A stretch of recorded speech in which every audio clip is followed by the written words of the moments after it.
Hello दोस्तों, I am Shifali और स्वागत करती हूँ आप सभी का एसएसबी क्रैक एग्जाम्स में। दोस्तों, आर्म फोर्सेस ज्वाइन करना एक बहुत ही सम्मान की बात होती है क्योंकि एक कैडेट इस देश के बेहतरीन टैलेंट में से एक हैं जो कि एक रिगरस सिलेक्शन प्रोसेस के फिल्ट्रेशन के बाद यहाँ तक पहुँचे हैं। हालांकि कैडेट्स को बेस्ट ऑफ द रेस्ट कहा जाता है, लेकिन क्या आपने सोचा है कि बेस्ट ऑफ द बेस्ट होना किसे कहते हैं? तो आपकी जानकारी के लिए बता दें कि दुनिया में किसी भी मिलिट्री एकेडमी में स्वॉर्ड ऑफ ऑनर को अर्न करना किसी भी कैडेट के लिए बहुत ही सम्मान की बात होती है और इसके लिए उसे अपनी जी जान लगा देनी पड़ती है। तो आइए आपको अब जरा इसे पाने के लिए सामने खड़े ऑब्स्टिकल के बारे में बता दें।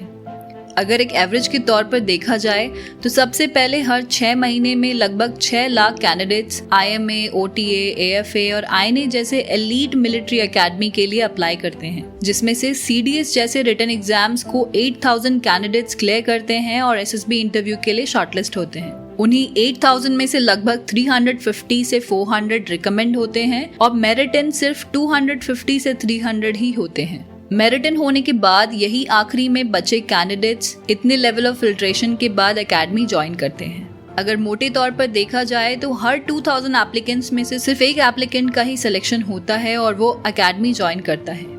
स्वॉर्ड ऑफ ऑनर उन्हीं 250 से 300 कैडेट्स में से एक ही को मिलती है और अब आपको समझ में आ ही चुका होगा कि इसे अर्न करने के लिए किसी भी कैडेट को एकेडमी में बाकी कैडेट के बीच अपना बेस्ट परफॉर्मेंस देना होता है और वो भी पूरे कोर्स के ड्यूरेशन के दौरान ही।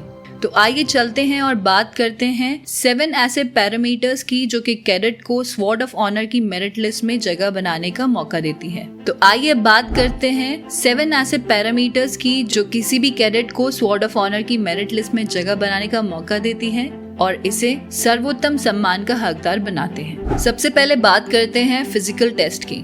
किसी भी कैडेट को जिसे स्वॉर्ड ऑफ ऑनर के लिए कंसिडर किया जाता है उसे इस पैरामीटर में प्रोफिशिएंसी सबसे ज्यादा एक्सपेक्ट की जाती है। जब आप एक ऐसे इंस्टीट्यूशन में हैं जहां की जड़ें फिजिकल फिटनेस से शुरू होती है, वहां आप इस पैरामीटर पर कोई समझौता नहीं कर सकते हैं। फिजिकल फिटनेस में सभी तरह की PT, drill, swimming test etcetera शामिल रहती है। इसका सीधा सा मतलब यही है कि आप जितने फिट होंगे आपकी मेरिट लिस्ट में आने के उतने चांसेस ज्यादा होंगे। तो अब बात करते हैं फील्ड ट्रेनिंग की। ये एक बेसिक मिलिट्री स्किल होती है जिसे सीखने के बाद कोई भी सैनिक दुश्मन के क्षेत्र में जाने ही ऑपरेशन को अंजाम दे आता है और इसी तौर तरीकों से वाकिफ होता है। एफिशिएंट फील्ड ट्रेनिंग को अच्छे तौर से सीखने के लिए किसी भी कैडेट को कड़ी सामना और मेहनत देना पड़ता है और छोटी छोटी बारीकियों पर काफी ध्यान देना पड़ता है, जैसे कि बैटलफील्ड डिटेल्स को याद रखना, इन्फिल्ट्रेशन और एस्केप रूट के बारे में अवेयर रहना, छुपने की जगह का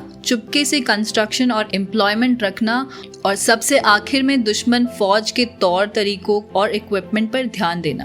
अब जानते हैं सर्विस सब्जेक्ट्स के बारे में। जब एक कैडेट अपने फाइनल टर्म पर होता है तो उसे स्पेशलाइज सर्विस सब्जेक्ट अलॉट की जाती है और ये सब्जेक्ट्स वो तभी अर्न कर सकता है जब वो उसके लिए केपेबल हो। फील्ड ट्रेनिंग की तरह ही अपने सर्विसेज सब्जेक्ट्स में स्पेशलाइजेशन होना किसी भी कैडेट को एक्स्ट्रा क्रेडिट्स दिलवाते हैं और इन्हीं वजह से वो मेरिट में टॉप पोजीशन पे आ सकता है।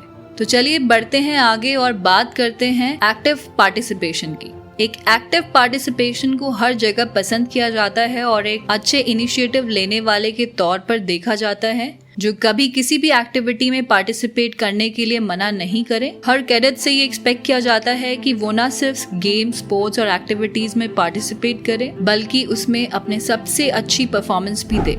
अब जानते हैं अपॉइंटमेंट्स के बारे में। इस पैरामीटर को रखने का मोटिव यही है कि किसी भी कैडेट के ऑर्गेनाइजेशनल एंड मैनेजमेंट स्किल को देखा जाता है कि एक ऑफिसर के लिए बहुत ही जरूरी होता है। अपॉइंटमेंट्स पोस्ट होल्ड करने से साफ पता चलता है कि एक कैडेट अपनी रिस्पॉन्सिबिलिटीज को किस तरह संभाल सकता है और एग्जीक्यूट कर सकता है। अब बात करते हैं OLQs की। OLQs यानी कि ऑफिसर लाइक क्वालिटीज। अगर आप भी उन लोगों में शामिल हैं जिन्हें ये लगता है कि OLQs बस SSB इंटरव्यू तक सीमित है, तो आपको दोबारा सोचने की जरूरत है। आपको SSB में OLQs के लिए टेस्ट किया जाता है क्योंकि आपसे ये एक्सपेक्ट किया जाता है कि आप उन्हें आगे भी अपनी जिंदगी में इम्प्लीमेंट करेंगे। एकेडमी में कोर्स के दौरान हर कैडेट को OLQs को कदम कदम पर टेस्ट किया जाता है और ये एक बहुत ही इम्पोर्टेंट पैरामीटर होता है। नेक्स्ट है एडिशनल कोर्स। जो कैडेट्स एडिशनल कोर्स जैसे कि बेसिक पैरा कोर्स के लिए ऑप्ट करते हैं, उन्हें उन कैडेट्स के मुकाबले जो कि ऑप्ट नहीं करते हैं उनसे